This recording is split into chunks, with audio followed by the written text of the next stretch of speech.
Attackers are only getting more proficient, so how can you proactively adapt your cybersecurity strategy? Core Security by Fortra helps you uncover and prioritize the risks that pose the biggest threat to your organization. Core Impact is a penetration testing tool that safely finds and exploits vulnerabilities using the same techniques as attackers. You can conduct advanced pen tests with ease using certified exploits and automation.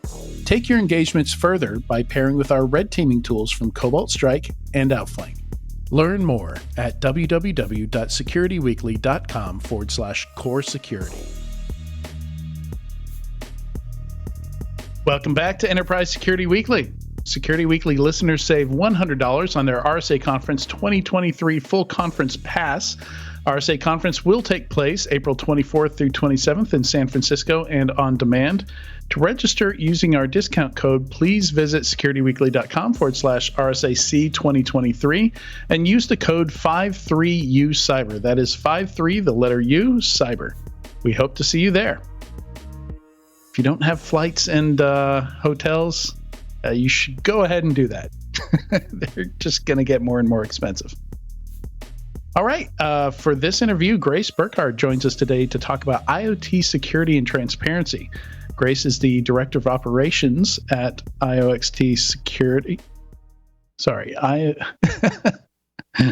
didn't quite finish my notes there. ioXt Alliance. There we go. Welcome to the show, Grace.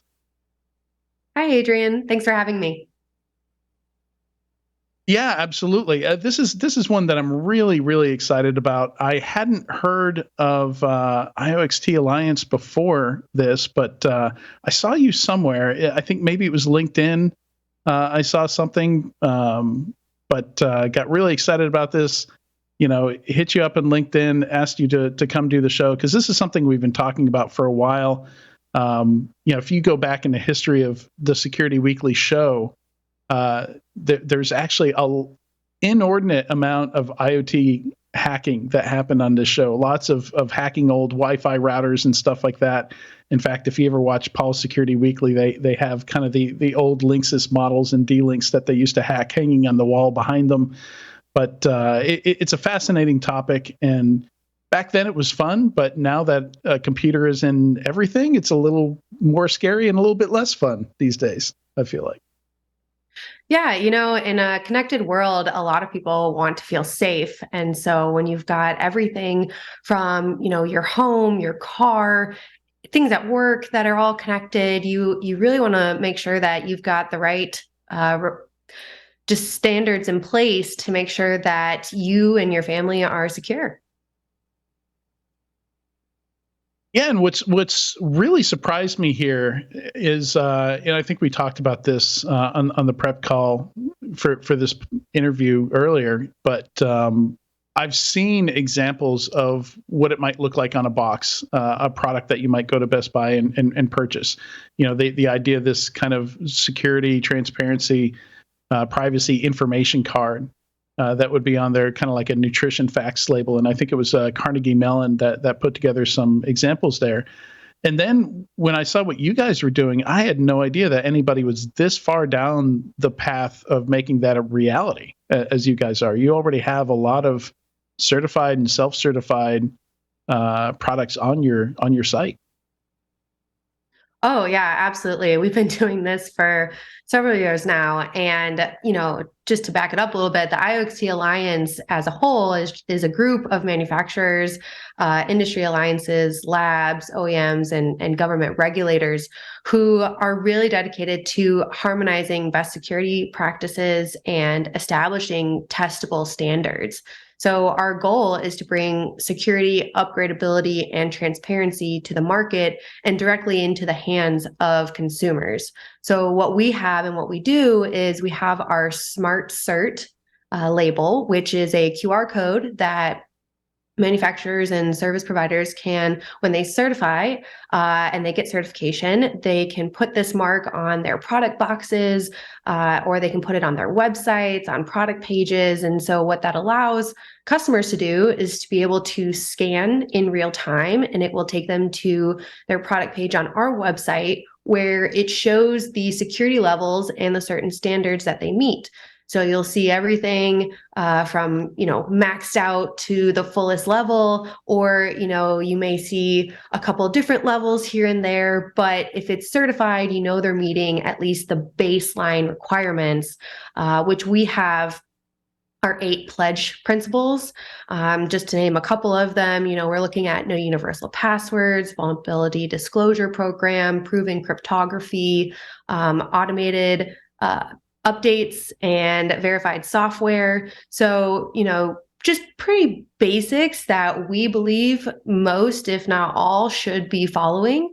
And so, if you want something to point to specifically, you start looking for that QR code that has the ioXt label, because you'll be able to go straight to the product and say, how secure is this product really? Yeah, and you can also see, it looks like you can see if they self-certified or if it was a third party that certified them. And I love that there's an opportunity to report a vulnerability here, that takes all the guesswork out of that, right? And also dispute the certification. Yeah, exactly. That's actually one of the biggest things that sets ioXt apart from our competitors, is that we do have not only third-party certification, which everybody is very familiar with. You have your testing labs, and this creates peace of mind for organizations and partners and customers alike. But not only that, it can also boost purchasing confidence, offer thorough vulnerability detection, and broaden testing capabilities just in general. However, it's not very scalable all the time. So we do offer self-certification, which not many, if any, really do accept us. So what this offers is it's less time consuming, it's more affordable, and it's easier to update the products. You don't have to wait for a lab to do all the testing over again. So with the self-certification, that means that they're going to come in, they will answer the standards and the questionnaire that we have when it comes to the security profiles, and they have to provide documentation such as PDFs or URLs to their policies. And then we've got our technical team who will go in and review everything to make sure if they say they have A, B, C, they actually do have A, B, and C. And so, usually we're working directly with the manufacturers on these. If they have questions, if there's, if it's not super clear what the standard is asking for, or they may have different tools that they're using. So we're very open to working with these manufacturers to make sure that they have everything that they need to pass certification. And then either way, whether it's lab or self-certification, we do have the vulnerability disclosure where you can come in and dispute if you find something, or if you can't find something. Say you're looking for that vulnerability disclosure program on the manufacturer's website and you can't find it, you can come in and say, hey, I don't think they actually have this. And then we will go in and validate any disputes that come in. And that's, going back to what a manufacturer has provided, or when they went through the test lab, what the test lab was able to provide. And if it's valid, though, say they, are missing something or something has changed with the next version, then we will go back to manufacturer, make them aware. They have a certain amount of time to go ahead and make the changes in order to keep their certification. Right. And that's, I think Katie's got a question. I'm going to hand it off to Katie here real quick. But just to reiterate some of those things, like I love the fact that you're letting them self-certify at this point, because I feel like if we wait for this to be like federally mandated or something like that, like there's so much work that can get done before all that kind of stuff happens, before we can convince all the manufacturers to have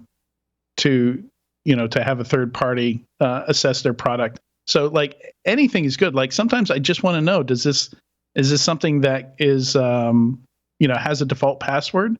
Is this something I'm going to have to remember to log into once or twice a month to click a button so that the firmware updates, or will it do that firmware update for me? And this answers all those questions for me, which I love. Yeah, exactly. We really want to make it as easy as possible for customers to understand, what are they buying and how secure is it? And, do they have more questions? There's always the ability to reach out, right? But a lot of the industry is not as transparent as we would like it to be. So we're trying to, have that conversation with manufacturers and lead the charge on making it more transparent. So the customers have the ability to make uh, purchasing decisions based on real-time data. I have a couple of questions here. Obviously we're talking about the consumer, and the consumer is a little bit different. I think people are becoming more aware, and so your organization and others are doing a fantastic job making sure that that message gets out.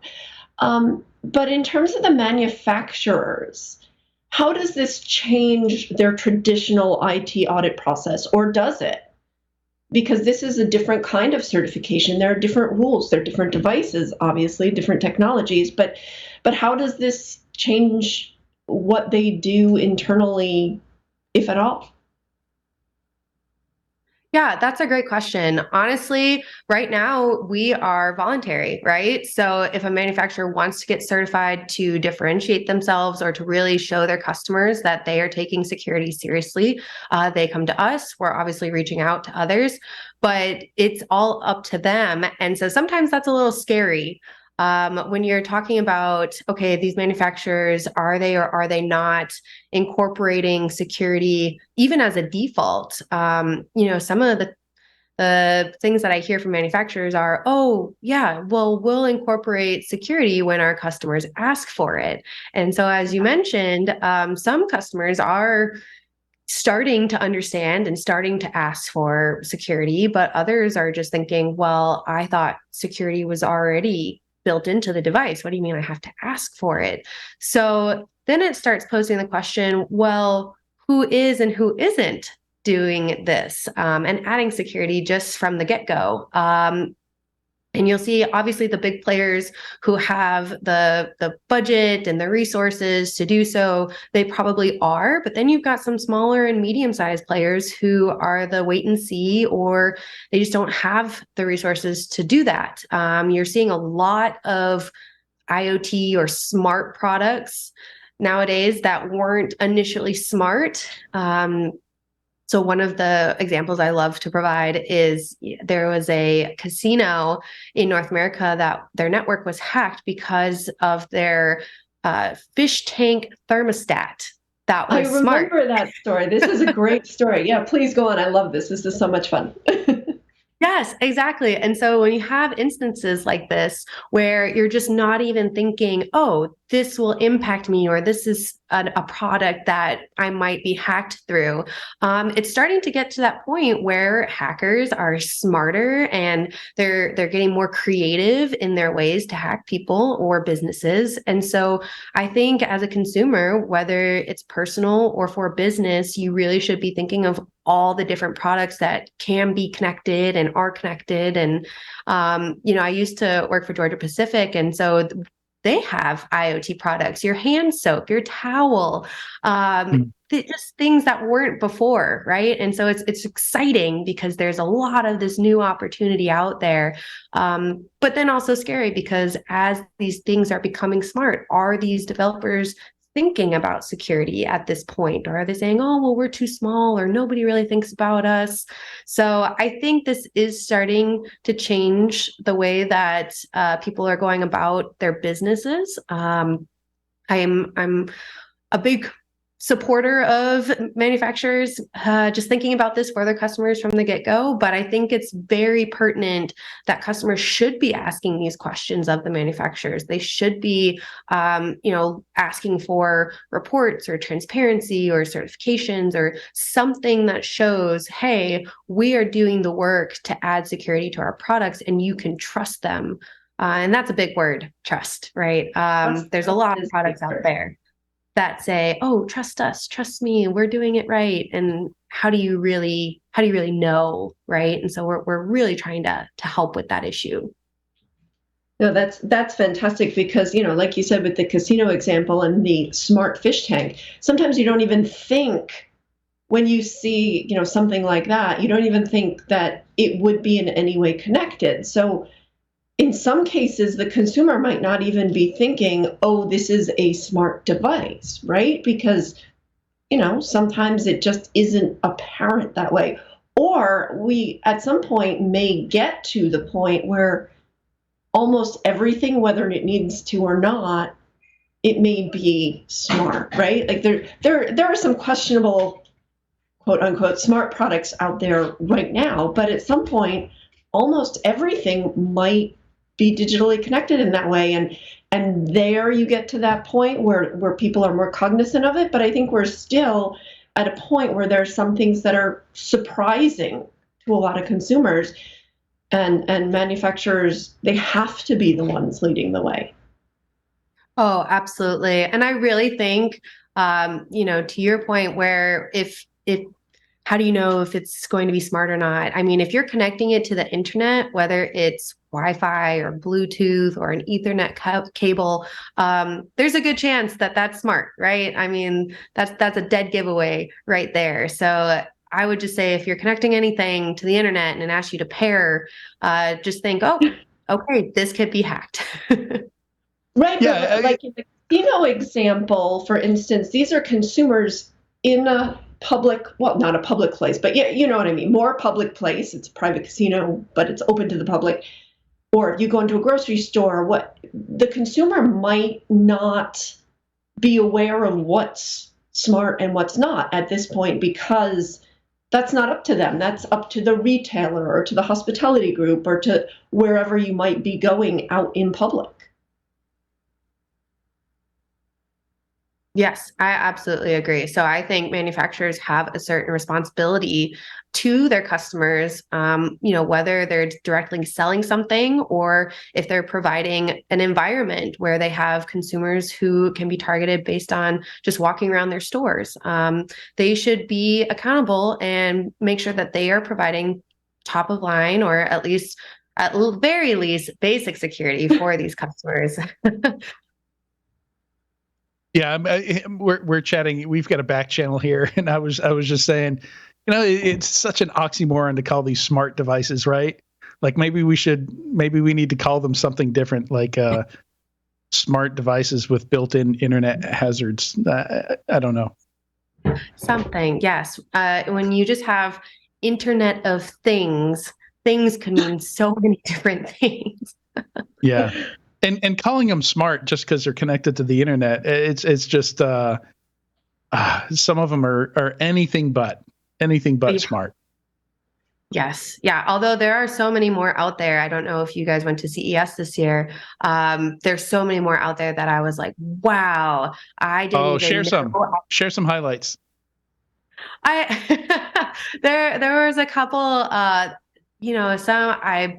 all right, let me think about a couple of them off the top of my head. But I remember walking around thinking, I didn't even know I had some of these inconveniences.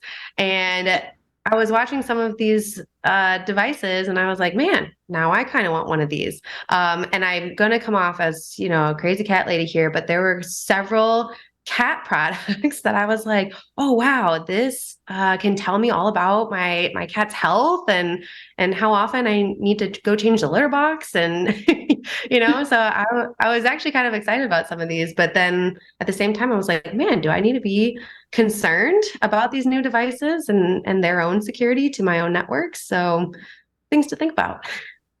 And each one of those is a separate app on your phone, just about, right? Oh my gosh, yes. I joke that I'm starting to run out of plugs in my home because everything is connected and everything needs to be charged. And my phone has less and less space these days. Well, I love that we're going after consumer first, because we talk about this a lot on this show about how an enterprise can spend $1 million on something, and if it works, great. If it doesn't work, like they're seemingly not all that concerned. Like it's fairly common to find an enterprise with just huge purchases that just don't work or don't come anywhere near the hype that sold them. But a consumer, you spend $1 on an app and it doesn't do what it says, like they want that dollar back. there's absolutely no patience. And earlier you're talking about using this as like as kind of like it's part of your marketing messaging. It's, hey, we've gone through some kind of security certification here, and consumers saying, I didn't know I had to ask for it to be secure, because I imagine for a lot of consumers, you violate their privacy once, they're not doing business with your brand anymore if they've got choices. Oh, yeah. We have actually seen this. We had one company that came to us and they said, hey, we had a breach, and they're trying to get every certification in the market now because they've lost customers, they've lost the trust, they've lost revenue. So they really had to start digging themselves out of this hole. And you never think it's going to happen to you, whether it's, again, personal or business wise. And so some manufacturers are sitting and waiting and, oh, that'll never happen to us. But it only takes one time. And that one time can have huge repercussions for your business and your bottom line. So why even take the chance? I don't think that anybody wants that to happen. I don't think if you go out and you make the best effort, obviously you can't protect against everything, but if you're not doing anything or even the basics, then you're just setting yourself up and setting yourself open for these attacks. And so if it's going to take another $1 million to implement the security, well, hey, that might save you millions and maybe even billions later on in revenue if you do get hacked, and all the consequences that come with that.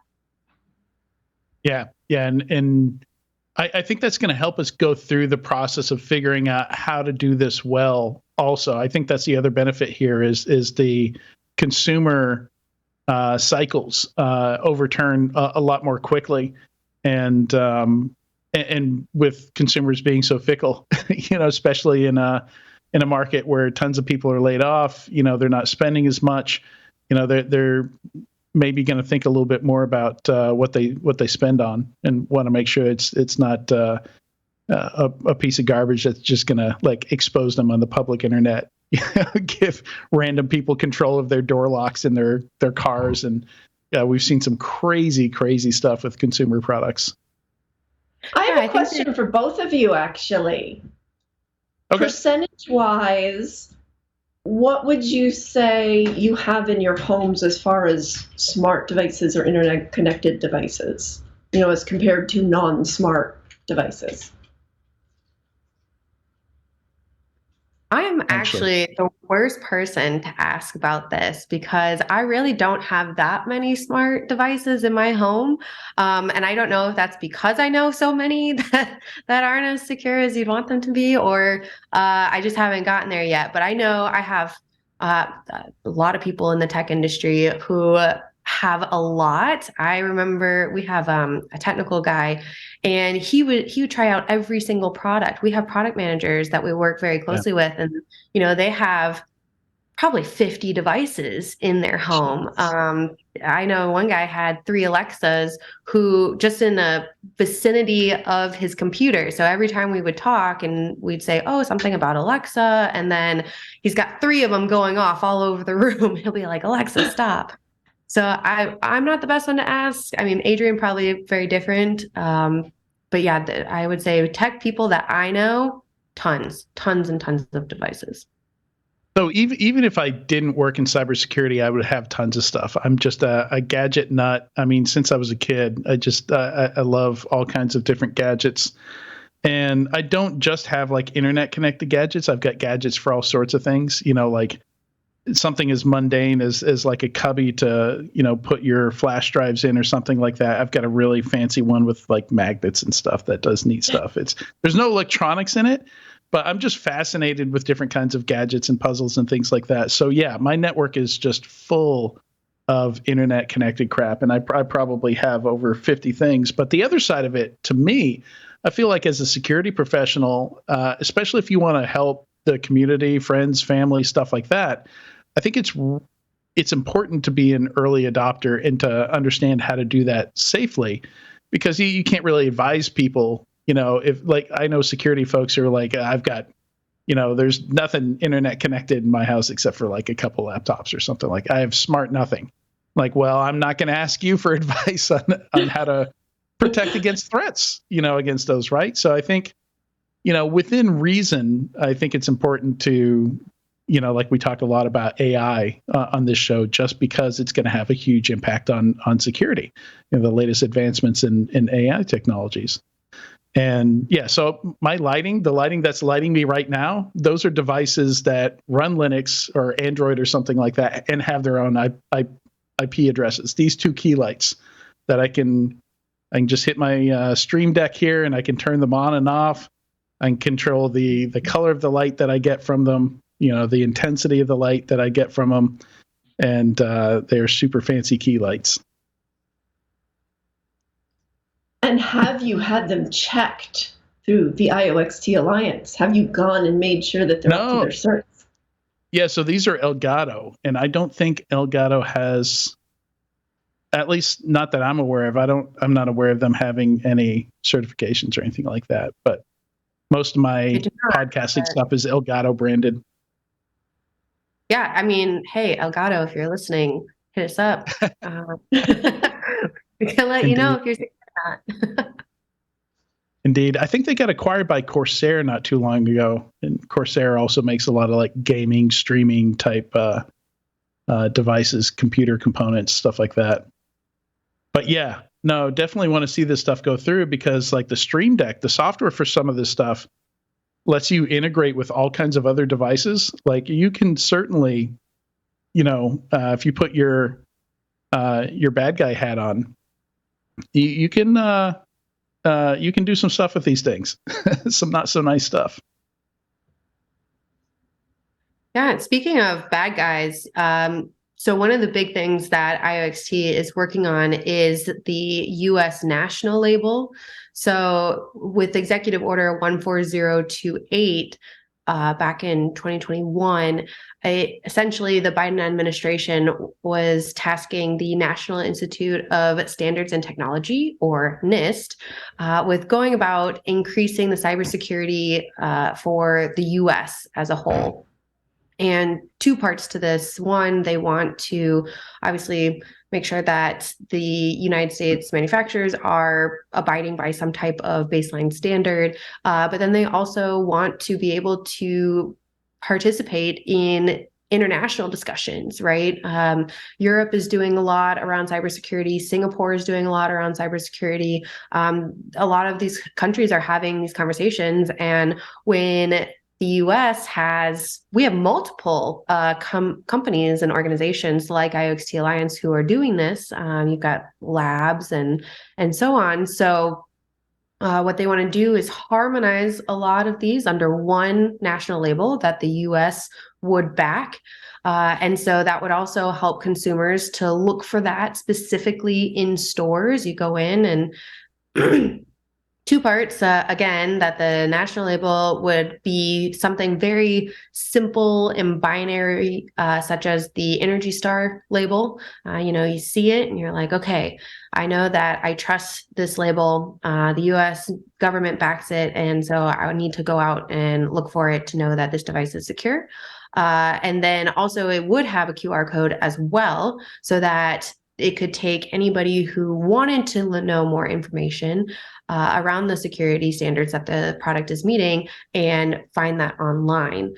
So what ioXt is doing in regards to this national label is there are several work groups that have come together to go through and decide, what are the standards. So NIST actually did collaborate with the private and public, I should say, industry to get the feedback on what is important to include in their recommendations. And so they did release that back in February of 2022. And then actually in September or October of 2022, they came out with NIST IR 8425.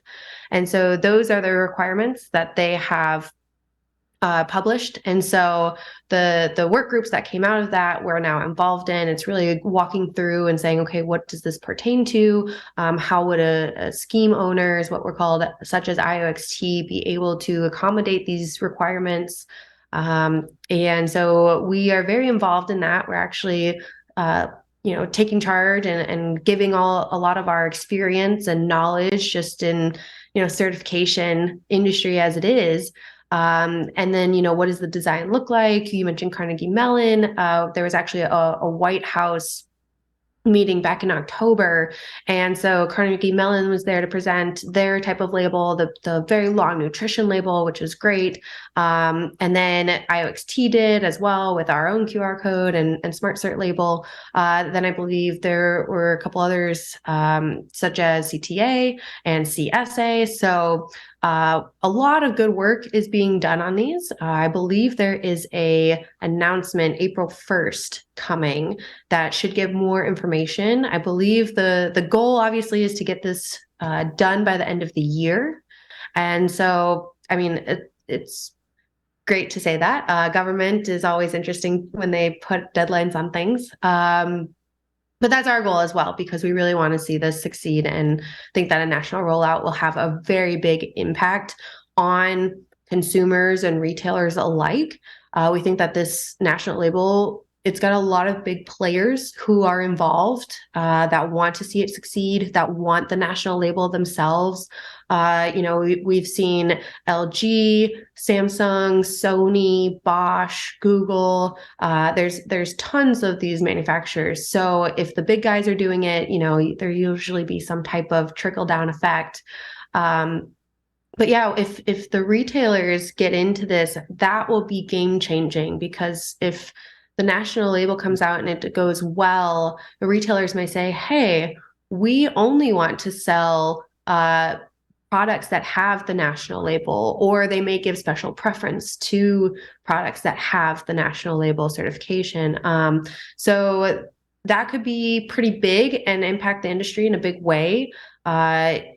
I don't think that there's going to be any mandates at this point to get it at this point. There's conversations, there's always something political going on in today's world. So who knows, that could change down the line. But at this point, even if it is voluntary, with how many big players and how much people are asking for security transparency, I think that this national label has a very big opportunity to make a big splash in North America and the United States specifically.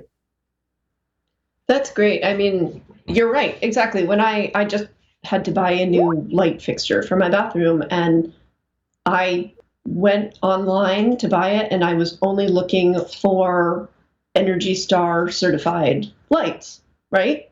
Because it's one of my options. I can filter on those, and I want to be able to do that. And so, yeah, that's a great analogy, and I think that would, like you said, do so much for the consumer. And it would bode well for the companies that want to participate in it. But you brought up an interesting point, because you were naming some manufacturers. And especially when it comes to things like IoT devices, we have to think about supply chain. We have to think about how some of these devices are built, where they're built, with geopolitical, socio-political issues that unfortunately have some negative connotations. Yeah, how can companies get around that? Because if you're building a device, let's say it's, quote, homegrown in the US, it's likely that some components may come from overseas, may be built in countries that are considered adversarial. How do we go about certifying those? How do we go about, sort of the whole issue of certifying that not just the device itself, as a whole is good, but the individual components? And what about foreign ownership, control, or influence? How does that all play out? That's so complicated, I think. Yeah, I'm glad you actually used a couple of those words, because that's exactly what we use in the work groups is, device and components. So the NIST definition of an IoT product includes not just the device, but items outside of the device as well. So you're talking, it's the device, it's the app, it's the cloud, it could be the hub, it could be websites. So it's really very encompassing, which makes it a little tricky because not all security is made the same per product or even per ecosystem. So when you're trying to account for standards that are across the board, sometimes they're very vague, and so it makes it a little. It's open for interpretation a little bit, and that's what the work groups are trying to help with and make sure that it's not too interpretive, where someone could just come in and say, "Oh yeah, I have it because this says XYZ," and it's so vague. It could be anything. But it's also not super restrictive, saying, hey, you have to have X, Y, and Z, and then therefore it might leave out A, B, and C, which comes down the line that, it hasn't even been built yet. So to your point, when it comes from anywhere, I think that's what's best about these security standards is that, as a baseline requirement, and I'll say that some of the requirements that NIST has come out are higher than what ioXt does currently, but we're set up pretty well to accommodate some of these, most of these requirements. But I will say that the devices themselves, if you can meet these requirements, they will be safe no matter where they come from. Now, however, where they come from, I don't think that they'll be able to meet some of the requirements. So therefore, I think that they will be able to weed themselves out pretty well. So yeah, it's tricky and it's very technical in language when you start getting into it a bit. But I think if for my mom or any just everyday person, if you were to see the U.S. national label, there's that trust that goes with it that this device would be secure and that you wouldn't have to worry, no matter where the device originated from or parts of it, as long as it's meeting those standards, that's what's going to be the most important. I just wanted to mention we've got a really good talk with Bob Martin from MITRE, and he's working on something he's calling System of Trust that kind of goes deep into this, the provenance of, different components, where they come from. It's funny because there's this whole story that he tells on sushi, and most people don't think of sushi as having a big supply chain issue, but there's a lot of fraud in there. Like there are techniques to make really cheap cuts of fish from one kind of fish look like, the high dollar tuna steaks and stuff like that. Like basically you trap it and you pump a bunch of carbon dioxide in it, and it turns the white flesh pink and makes it look like tuna. So that's a really interesting topic that's episode 260 or 768 of Paul Security Weekly, one of our sister shows that goes deep into that with him.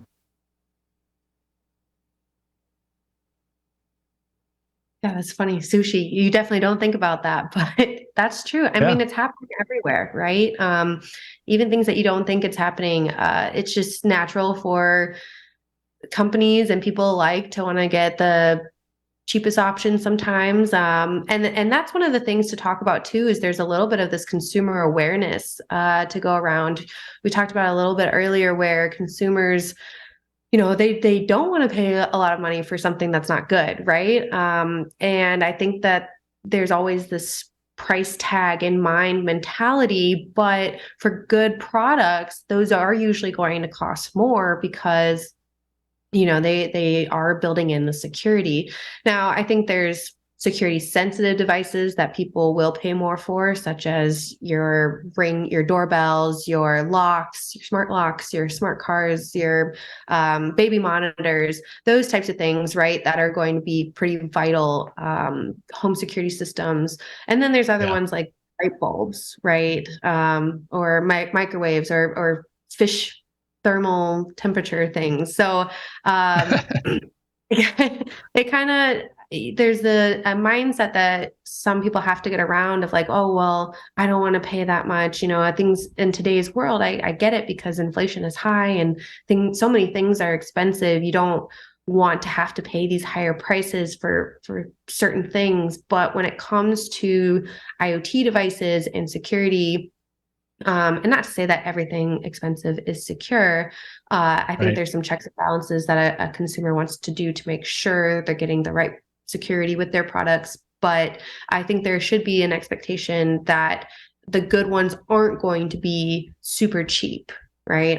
It's almost probably a dead giveaway for the ones that are super cheap that they probably don't have security. And I like that idea, like Amazon will sell you the super cheap stuff, but maybe if you go to Best Buy, like they've got a certain level of standards where they're like, yeah, like we don't want to see a bunch of returns coming back in here because they're going to have to deal with those returns directly. It's not going to go out in the mail. But, yeah, exactly. Definitely one of the things that retailers are thinking of. And I think, again, like you guys said before, where you can actually have the ability to search in the retailer's search functions. I want to be able to find the security products that you are labeling as secure. So I think that's a big one to look out for coming in the future, hopefully. Yeah, and as we wrap up here, I mean, just to summarize, right now we're talking about mostly consumer devices. Just looking on on the website, you've got a lot of Roku devices. Roku acquired somebody that did like smart home devices. I forget the name of that company, but yeah, all kinds of like home automation, lighting. Bunch of stuff like a lot of the stuff that people are going to be worried about, that especially once you throw a camera or a microphone in something, that stuff, especially I'd be checking for these certifications or the locks. Like I know August had a lot of issues with something. I remember seeing them in the news a whole bunch. A lot of these smart locks were just were really kind of scary. Not to mention cars. Cars is like a whole different. It's a whole different thing. The whole thing is just like a bunch of smart devices pasted together, right? Yes, exactly. And I honestly do think that, consumer devices are the right ones to start with. However, I think with the national label and how successful it will be, I think this could easily be adapted to enterprise and commercial. So although we're talking about consumer devices now, we may be talking about building network controllers or lighting network controllers or access control tomorrow. Yeah, absolutely. So where should so the website is ioXtalliance.org. And I urge people to go there, browse around, check out the devices that have been certified, and especially look at all the details they go into. Like I had a great time just checking that out, just looking at all the little nooks and crannies that you guys certify stuff on. Because some of it didn't even occur to me, and once I saw it, I was like, oh yeah, I do care about that. Yes, definitely. Where else can people find you? Are you going to be at RSA or any other shows that you're going to where people can talk to you or get more information about this stuff? Yes, absolutely. We are going to RSA. So there's actually a great session that we'll be attending that goes more into this national label. It's called the U.S. National Cyber Label Program for Consumer Connected Devices. It will be on Tuesday. So we'll be there. We won't have a booth. We'll be walking around, but people can definitely feel free to reach out to me specifically on LinkedIn or through our website. We're most likely going to several other conferences such as Black Hat and DEF CON. We always go to the CES, beginning of the year.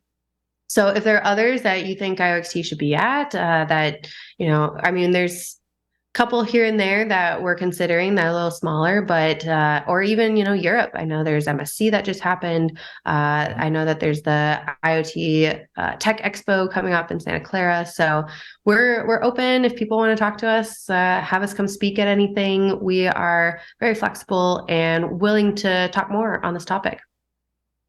Awesome. Grace, thank you so much for joining us today. I was so excited to have you on for today's show. Yeah, thanks so much for having me. I love this. All right, stay tuned. We'll be back in a few moments with the weekly enterprise news.